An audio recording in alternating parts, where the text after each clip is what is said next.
In just 39 seconds, one of Hollywood's toughest actors went from friendly guest to walking off set after a brutal takedown of a morning show host who crossed every line imaginable. What started as simple questions about his new movie turned into Michael Strahan getting absolutely destroyed on live television.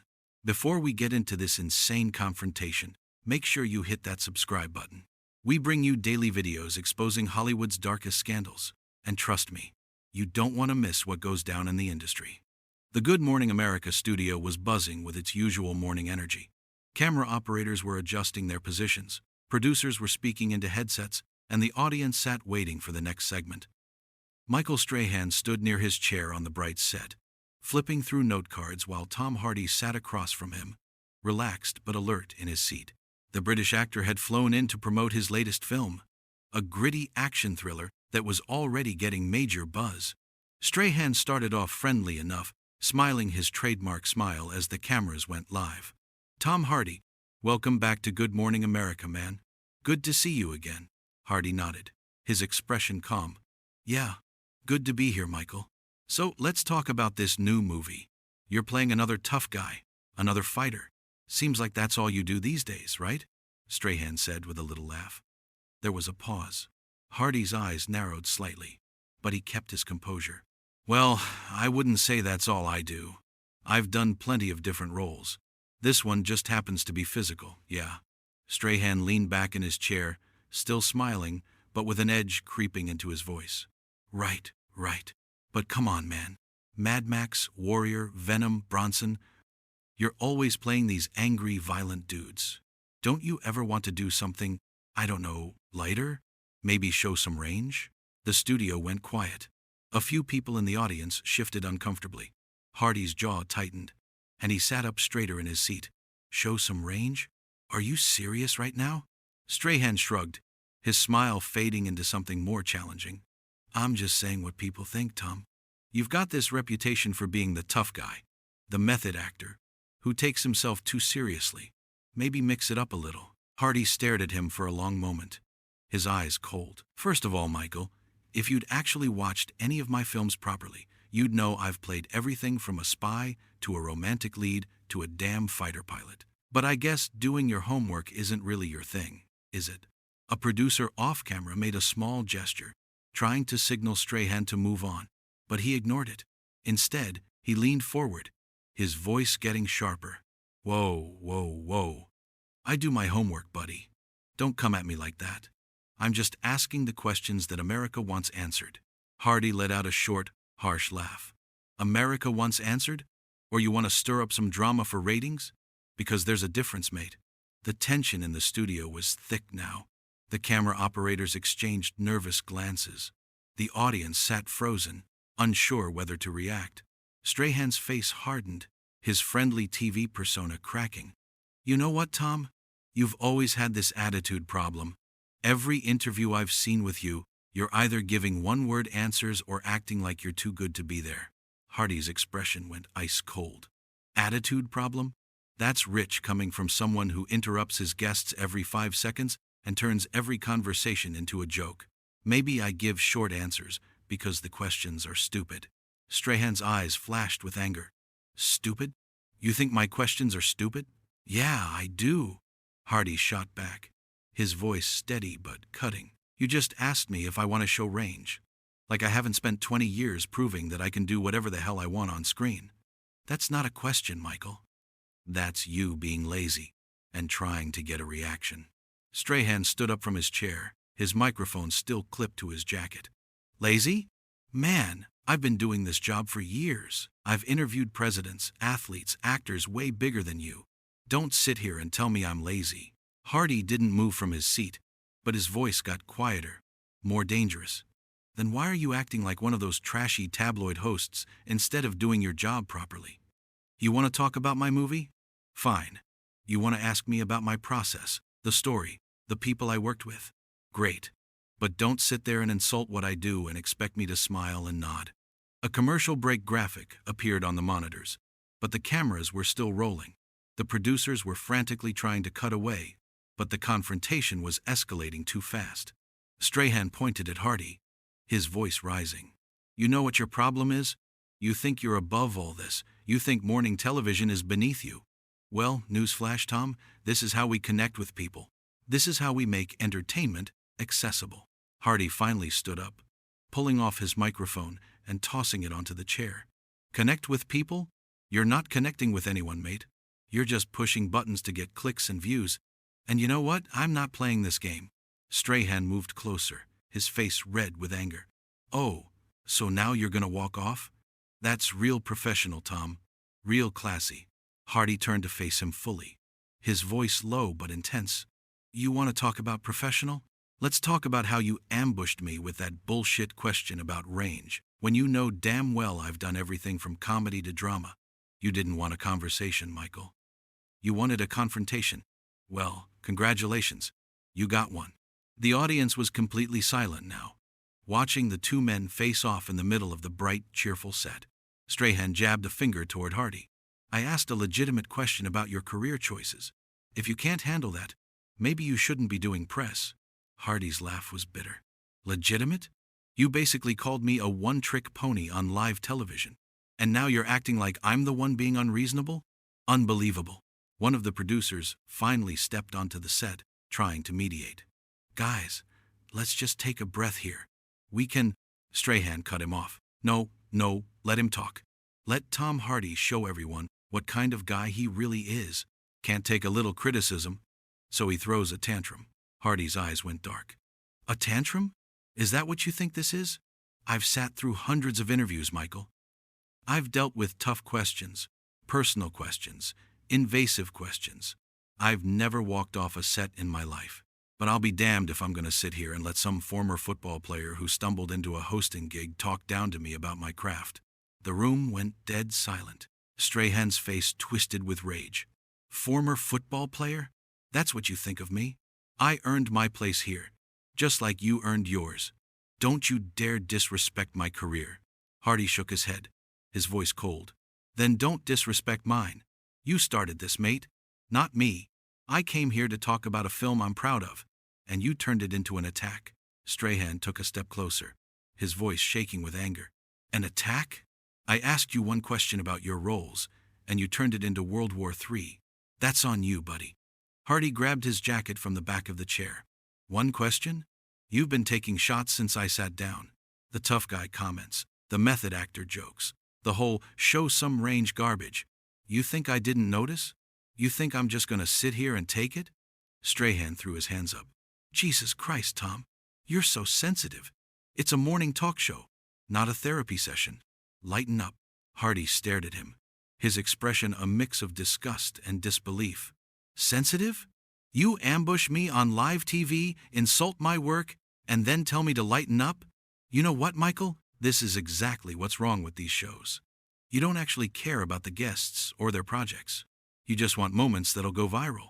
You want drama so people will share clips on social media. Strahan's voice got louder. Oh, here we go. The high and mighty artist who's too pure for the dirty world of promotion. You know what, Tom? You signed up for this. You agreed to come on this show. If you didn't want to answer questions, you should have stayed home. Hardy's voice was ice. I agreed to promote my film, not to be your punching bag. There's a difference. The producer stepped between them again, his hands raised. Okay, guys, seriously, we need to wrap this up. Tom, if you want to leave, that's fine. Michael, let's just... Strahan cut him off again, his eyes locked on Hardy. Yeah, let him leave. Let him run away like he always does when things get tough. That's what you do, right, Tom? When you don't like the questions, you just shut down or walk off. Hardy's fists clenched at his sides. You don't know a damn thing about me, Michael. You think because you read some Wikipedia page and skim through a press kit, you know who I am? You don't know anything about what I've been through, or what I've had to do to get where I am. Strahan laughed, but there was no humor in it. Oh, here comes the sob story. Poor Tom Hardy.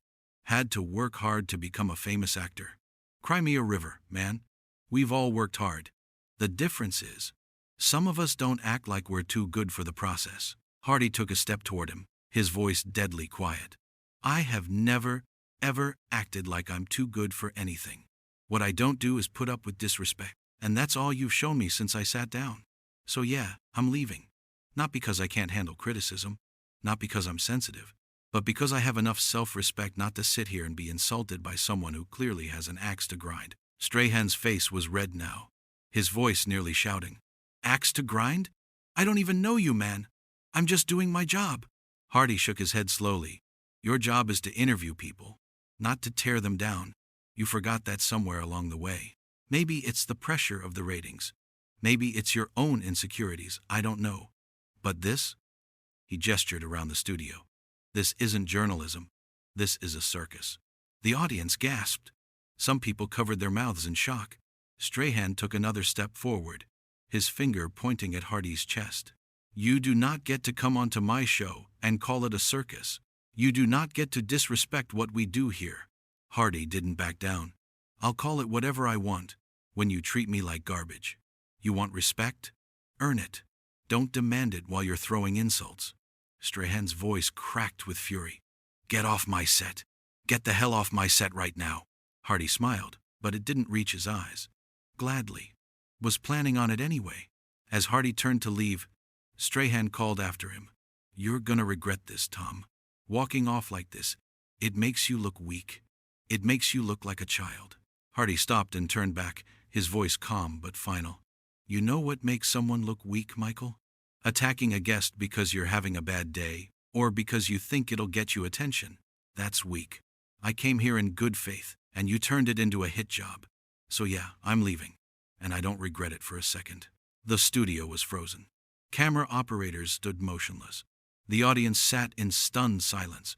The producers were pale, clearly panicking about what had just happened on live television. Strahan stood in the middle of the set, his chest heaving, his face a mask of barely controlled rage. Hardy walked toward the exit, his footsteps echoing in the quiet studio. Just before he reached the door, he turned back one more time. And for the record, Michael, I've done romantic comedies, period dramas, and everything in between. Maybe if you'd actually prepared for this interview instead of looking for cheap shots, you'd know that. Do better. With that, Tom Hardy pushed through the studio door and disappeared, leaving Michael Strahan standing alone on the set, the cameras still rolling, capturing every second of the disaster. The host stood there, his jaw tight, his fists clenched, as the reality of what had just happened began to sink in. The friendly morning show had turned into a battleground, and it had all fallen apart in spectacular fashion. The audience remained silent, unsure of what to do. The producers were frantically signaling to cut to commercial. Strahan finally moved, walking back to his chair with heavy steps, his face still flushed with anger. He sat down, staring at the empty chair where Hardy had been just minutes before. One of the producers approached cautiously. Michael, we need to. Strahan held up a hand, cutting him off. He took a deep breath, trying to compose himself.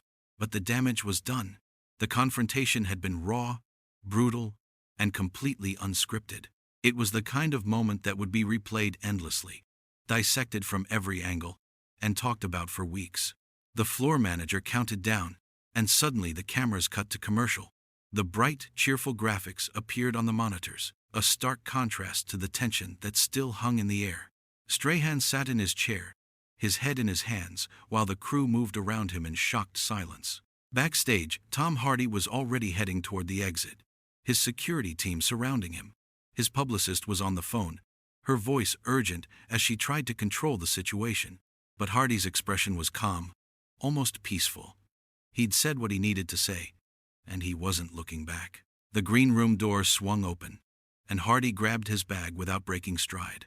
His assistant hurried to keep up, asking if he was okay, if he needed anything. Hardy just shook his head, his jaw set. I'm fine, let's get out of here. As they moved through the backstage corridors, production assistants and crew members stepped aside, staring at the actor who had just blown up one of the most watched morning shows in America. Some looked sympathetic, others shocked, but no one tried to stop him. Hardy pushed through the final door that led to the parking area. The cool morning air hit his face, and he took a deep breath. Behind him, he could hear the muffled chaos of the studio, producers shouting, phones ringing, the machinery of damage control starting to turn. But Tom Hardy didn't look back. He walked to the waiting car, climbed in, and as the door closed behind him, the vehicle pulled away from the Good Morning America studio.